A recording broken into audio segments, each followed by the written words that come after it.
नमस्कार। दवाइयाँ में आपका स्वागत है। आज का जो हम लोग का मेडिसिन है वो है सेफाक्लोर। सेफाक्लोर सेफेलोस्पोरिन का सेकेंड जनरेशन एंटीबायोटिक है जिसका यूज़ अलग अलग बैक्टीरियल इन्फेक्शन में करते हैं। ये gram positive, gram negative, aerobic, anaerobic हर तरह के बैक्टीरिया के ऊपर इफेक्टिव होता है, यानी कि ये ब्रॉड स्पेक्ट्रम एंटीबायोटिक है।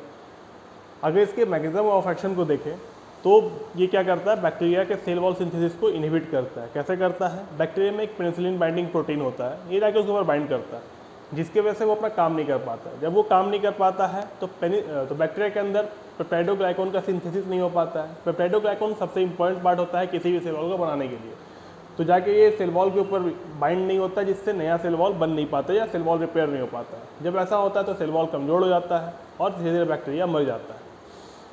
अगर इसी फार्माकोकाइनेटिक को देखें तो जब इसको ओरल फॉर्म में लिया जाता है तो ये पूरे बॉडी में कम्प्लीटली, यानी पूरी तरह से जितना ड्रग टैबलेट में गया है सबका सब एब्जॉर्ब हो जाता है। इसकी बायोलिटी 90% होती है। इस फिर बॉडी में डिस्ट्रीब्यूट होता है। इसका जो पीक कंसनट्रेशन ब्लड में आता है वो 30 से 60 मिनट के बीच में आता है।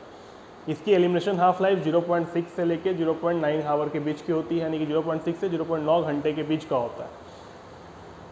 इसका जो मेटाबॉलिज्म है वो लीवर में जल्दी नहीं होता है। ये 85% ड्रग किडनी के माध्यम से बॉडी से यूरिन के थ्रू बाहर निकल जाता है अनचेंज्ड फॉर्म में। जो 15% है वो थोड़ा बहुत लीवर में मेटाबोलाइज हो जाता है। अगर इसकी यूजेस देखें तो इसका सबसे पहला यूज़ है रेस्पिरेटरी ट्रैक्ट इन्फेक्शन में। खासकर बच्चों में ये ड्रग सबसे अधिक यूज़ होता है। इसमें रेस्पिरेटरी ट्रैक्ट इन्फेक्शन जैसे कि फेरेंजाइटिस, टॉन्सिलाइटिस, यानी कि जब यहाँ टॉन्सिल में सूजन हो जाती है, लाल हो जाता है, इन्फेक्शन होता है, कुछ खाने में नहीं बन रहा होता है, बहुत दर्द होता है, बोल नहीं पाते हैं, तो उस केस को टॉन्सिलाइटिस बोलते हैं, वहाँ पे इसका यूज़ होता है। उसके अलावा टॉन्सिल के पीछे जो गला का जो वॉल है वो पूरा लाल हो जाता है, उसमें इन्फेक्शन फैल जाता है, उसको बोलते हैं फेरेंजाइटिस, उस केस में भी इसका यूज़ करते हैं। उसके अलावा निमोनिया, साइनसाइटिस के केसों में भी इसका यूज़ किया जाता है।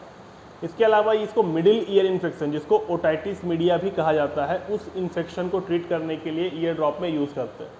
देन इसको स्किन इन्फेक्शन, जैसे कि आपको इम्पेटिगो, यानी कि चेहरे पे कहीं कहीं पे, नाक के पास और चेहरे के ये ले पार्ट में, होठ के अगल बगल लाल कलर के फुंसी जैसे हो जाते हैं, बड़े बड़े फोड़े जैसे होते हैं, तो उस केस में इसको यूज़ करते हैं। या फिर कहीं घाव लग गया है, उसमें इन्फेक्शन हो गया है, तो वहाँ पे इसका यूज़ होता है। इसके अलावा इसका यूरिन ट्रैक्ट इन्फेक्शन में यहाँ, यानी कि जो यूरिन का जो पास करने का जो रास्ता है, अगर उसमें इन्फेक्शन होता है जिसकी वजह से जलन होगा या दर्द होगा, तो उस केस में ट्रीट करने के लिए इसको यूज़ करते हैं, उसको भी ठीक किया जाता है इससे। उसके अलावा इसका यूज़ हम लोग करते हैं आपको थोड़े बहुत बोन इन्फेक्शन में। अगर इसके हम लोग साइड इफ़ेक्ट देखें तो इसका साइड इफ़ेक्ट नॉर्मल सा है, nausea, vomiting, diarrhoea, headache, stomach pain, लेकिन जनरली देखने को नहीं मिलता है। इसका डोज एडल्ट में दूसरा होता है, चाइल्ड में दूसरा होता है। अगर एडल्ट डोज की बात करें तो 250 से लेकर 500 mg दिन में कम से कम 3 बार। अगर 250 है तो 8 घंटे, हर 8 घंटे में एक बार देना पड़ता है, और 50 mg है तो 3 बार देना पड़ता है। और अगर चाइल्ड डोज की बात करें तो 50 mg उसके बॉडी वेट के ऊपर डिपेंड करता है कितनी बार देना है, क्या डोज रहेगा, ठीक है। इसके अलावा इसके एज के ऊपर डिपेंड करता है।